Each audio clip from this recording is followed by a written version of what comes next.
They told a man for years that his dog loved him. He believed it. Every morning, the same routine, the same eyes at the door, the same tail movement, the same silent understanding that felt like love. Then one day, the dog stopped responding. No excitement, no recognition, just silence. And in that silence, something inside him started to crack. Because for the first time in years, a terrifying question appeared. What if it was never love, just habit? That question didn't leave him.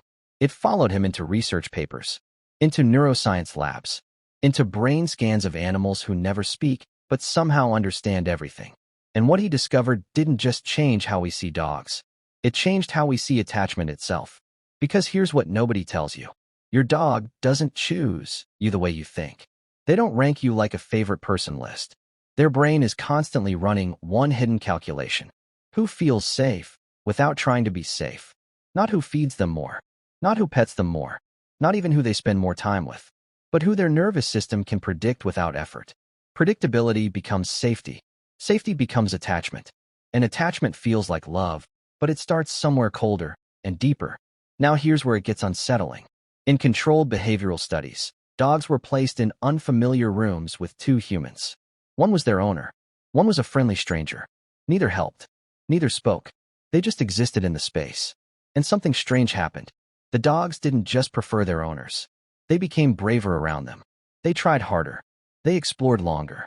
They failed less quickly. Same room. Same task. Different human presence. Completely different behavior.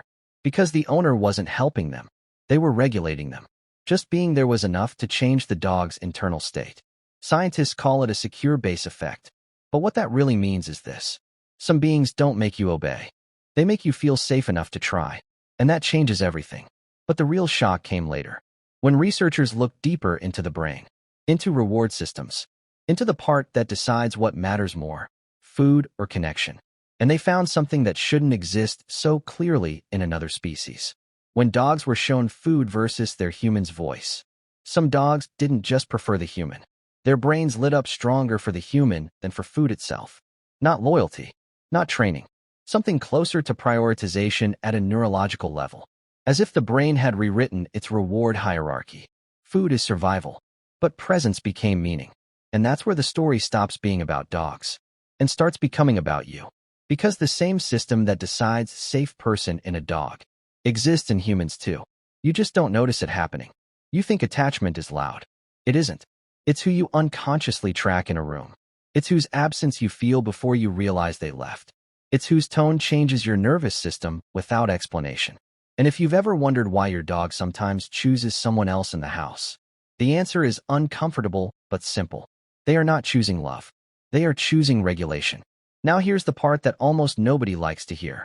This bond is not fixed. It is trained, silently, through repetition. Every predictable reaction, every calm response, every moment your presence stays emotionally readable. You are not just being with your dog. You are becoming their reference point for safety. And over time, that becomes identity. Not my owner, but my baseline. And once that happens, everything else in the world gets measured against you. So the real question was never, does my dog love me?